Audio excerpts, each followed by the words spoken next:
wants me to stay in farming? If people wanted me to stay in farming, why don't they pay me a decent price for my crop? I can't afford to stay around and farm and get 1 year out of 5. I've got to eat every year. I sold tomatoes to you. To me, you sold. Right? That's right. I wholesale tomatoes off my farm to you. And I got as low as 65 cents a basket for tomatoes. Okay. We couldn't get help to pick the tomatoes. We had to pay 22 cents, I believe it was, for an empty container. Okay. So 5 dozen corn, we got returns back from a commission agent in Toronto. He sent us back a return of 75 cents for 5 dozen corn, and it cost me 35 cents for the container to ship the corn. Never mind planting, spraying, cultivating, weed control, harvesting. But how did everybody else manage to do it? I couldn't tell you that. All I know is that when I was finished, I still owe the bank. It doesn't matter what I do, no matter how I turn, no matter what happens, at the end of the year, I haven't made any money. I can't take a vacation. I consider you a poor farmer. That's right. And I don't figure he should have been on the land. And it was proven because he lost money. And if he lost money, then he wasn't a good farmer. Well, that's one of the things, but 5 years that I was in it were very, very bad years. And the 2 years that I've been in real estate have been excellent years. It's probably the highest rise in prices that we've had. But I feel more comfortable in real estate than I did in farming. I could never, ever seem to really get with it. I liked it. I always wanted to be a farmer. I always wanted to be on the land. I still want to be. But I don't feel as comfortable. It isn't my niche. It isn't something that I could crawl into and be comfortable for the rest of my life. Although Donnie had to leave the farm, there are farmers in the Niagara Peninsula who make money. Between Niagara Falls and Niagara-on-the-Lake, the land along the river is protected for scenic and historic reasons. And it is in this protected area that the Member of Parliament, Bill Andres, runs a successful fruit farm. The farm is highly mechanized and uses all the techniques of modern agricultural science. You know, I said to the boys years ago that I enjoy farming, but we were having problems, and I said we need some consideration from our senior levels of government. And I told them that when I retired, I was going to get involved in that. They can keep on with the physical aspects of farming, and I'd look after the other end of it. The farm was started by Bill Andres' father on his arrival from Russia. And I arrived 1930, and 1934 I started farming. Right here in Virgil. You could rent an acre of hay for 50 cents an acre.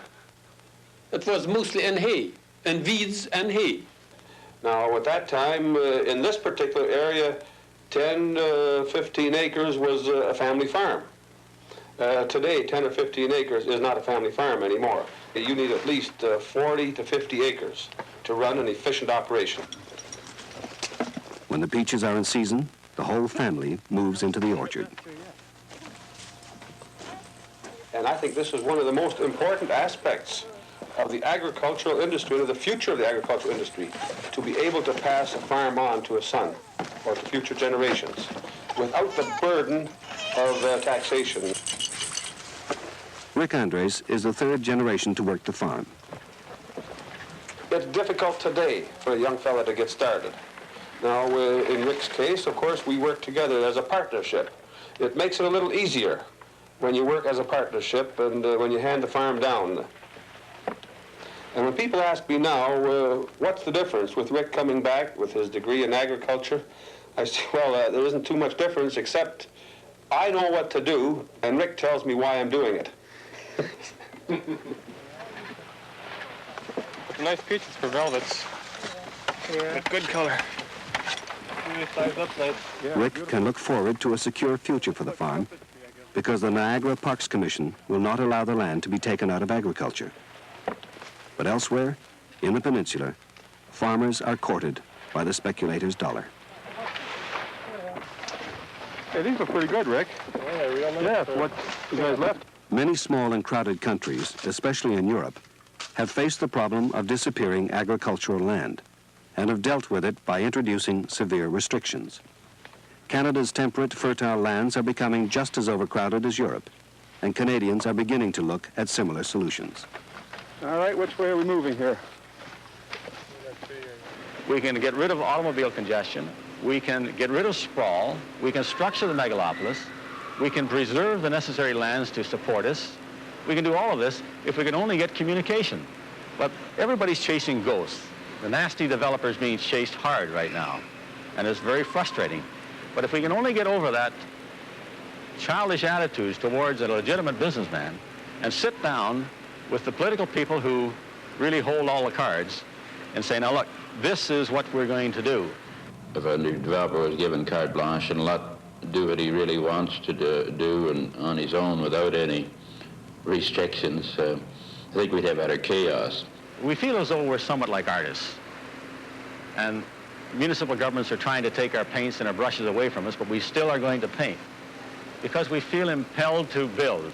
We are learning as citizens that it isn't worth it, some of the things that we're exchanging for this big is beautiful. In Burlington, citizens who live near Paul Lipinski express their uneasiness about the future. There's nothing that makes you feel this is the place I want to be.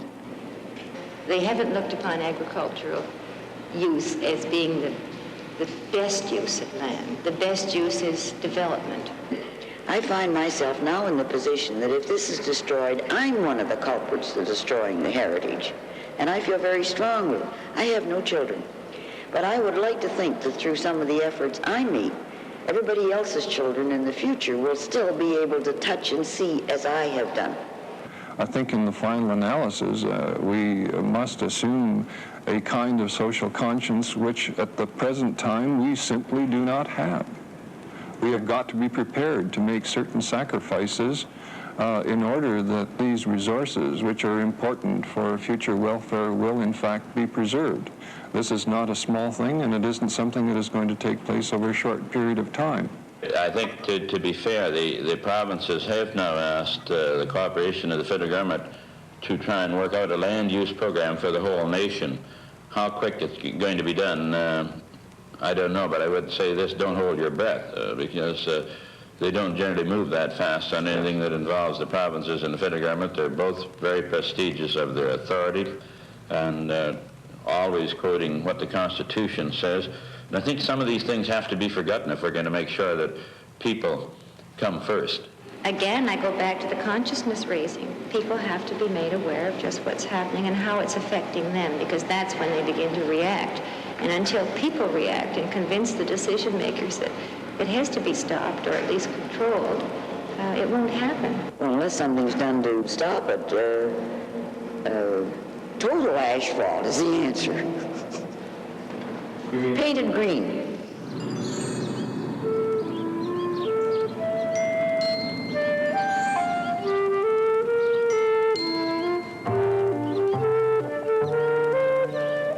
We live in a friendly universe. The whole cosmos is a living organism, and we as human beings are part of it. We are giants in brain power, but are pygmies in spirit.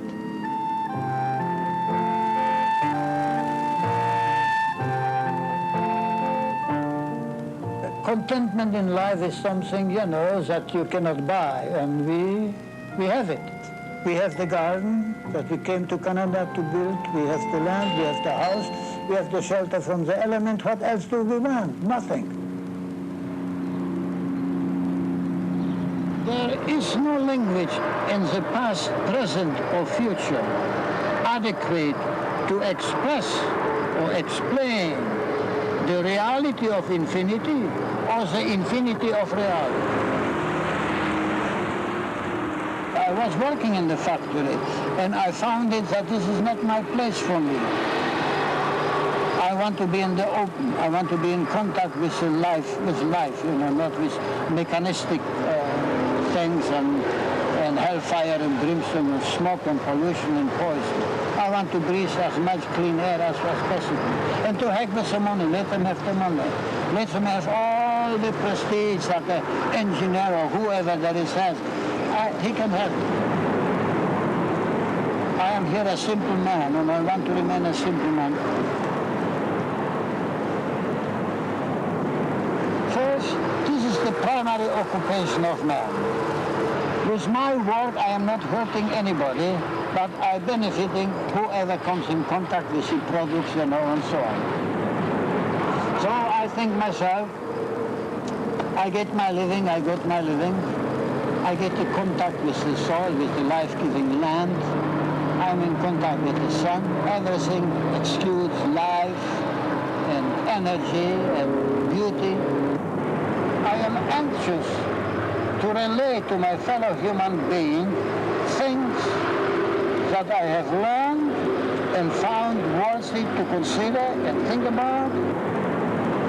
But there have to be ears to listen and a mind to comprehend.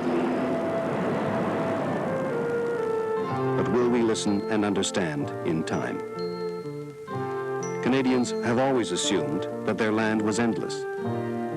We now know it is not. At the present rate, Canada could use up all of the best agricultural land in the favored climatic areas by the year 2010, before our children reach the age of 40. In fact, while you've been watching this film, 2 farms the size of Paul Lipinski's have gone out of production forever.